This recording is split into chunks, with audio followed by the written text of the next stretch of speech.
ایک شخص نبی کریم صلی اللہ علیہ وآلہ وسلم کی خدمت میں حاضر ہوا اور اس نے اپنے باپ کی شکایت کی کہ یا رسول اللہ صلی اللہ علیہ وآلہ وسلم، میرا باپ مجھ سے پوچھے بغیر میرا سارا مال خرچ کر دیتا ہے۔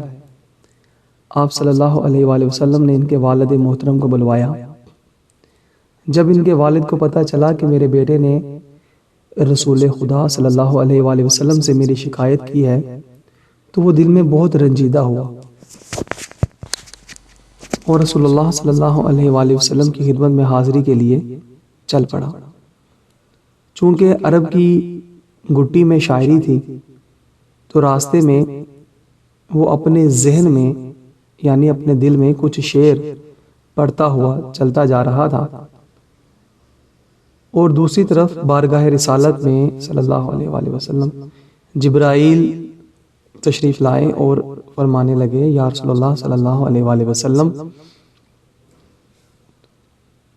آپ فیصلہ فرمانے سے پہلے وہ جو شخص دل میں اشعار پڑھتا ہوا آ رہا ہے وہ ضرور سن لیجئے گا۔ جب وہ حاضر ہوئے تو آپ صلی اللہ علیہ وآلہ وسلم نے فرمایا کہ آپ کا مسئلہ میں بعد میں سنوں گا، پہلے وہ اشعار سنائیں جو آپ دل میں سوچتے ہوئے آ رہے تھے۔ وہ مخلصین میں سے تھا۔ یہ سن کر وہ رونے لگا کہ جو اشعار ابھی میری زبان سے ادا بھی نہیں ہوئے، میرے اپنے کانوں نے انہیں سنا بھی نہیں، آپ کے اللہ نے آپ کو پہلے اس کے بارے میں متنبع فرما دیا۔ ان صحابی نے اشعار پڑھنا شروع کیے، اے میرے بیٹے، جس دن تو پیدا ہوا ہماری محنت کے دن تبھی سے شروع ہو گئے تھے۔ تو روتا تھا ہم سو نہیں سکتے تھے، تو نہیں کھاتا تھا تو ہم کھا نہیں سکتے تھے، تو بیمار ہو جاتا تو تجھے لینے کے لیے کسی طبیب کے پاس علاج معالجے کے لیے ہم مارے مارے پھرتے کہ کہیں تجھے کچھ ہو نہ جائے، کہیں تو مر نہ جائے۔ حالانکہ موت الگ چیز ہے اور بیماری الگ چیز ہے۔ پھر تجھے گرمی سے بچانے کے لیے میں دن رات کام کرتا رہا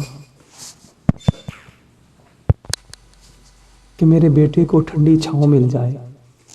ٹھنڈ سے بچانے کے لیے میں نے پتھر توڑے، تغاریاں اٹھائیں کہ میرے بچے کو گرمی مل جائے۔ جو کمایا تیرے لیے، جو بچایا تیرے لیے۔ تیری جوانی کے خواب دیکھنے کے لیے میں نے دن رات اتنی محنت کی کہ اب میری ہڈیاں تک کمزور ہو گئی ہیں، لیکن تو کڑیل جوان ہو گیا ہے۔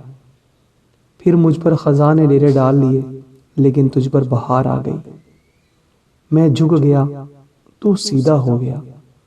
اب میری خواہش اور امید پوری ہوئی کہ اب تو ہرا بھرا ہو گیا ہے۔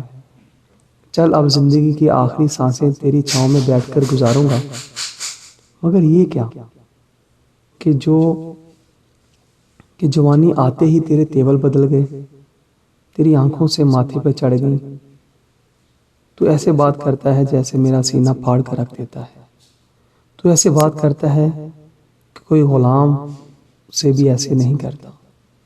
پھر میں نے اپنی ساری زندگی کی محنت کو جھٹلا دیا کہ میں تیرا باپ نہیں نوکر ہوں۔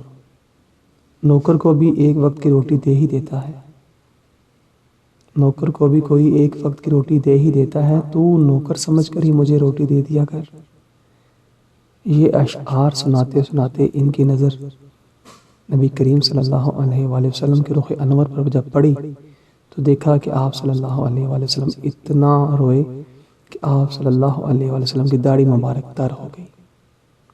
آپ صلی اللہ علیہ وآلہ وسلم جلال میں آئے، اپنی جگہ سے اٹھے اور اس کے بیٹے کا گریبان پکڑ کر فرمایا کہ تو اور تیرا سب کچھ تیرے باپ کا ہے، تو اور تیرا سب کچھ تیرے باپ کا ہے، تو اور تیرا سب کچھ تیرے باپ کا ہے۔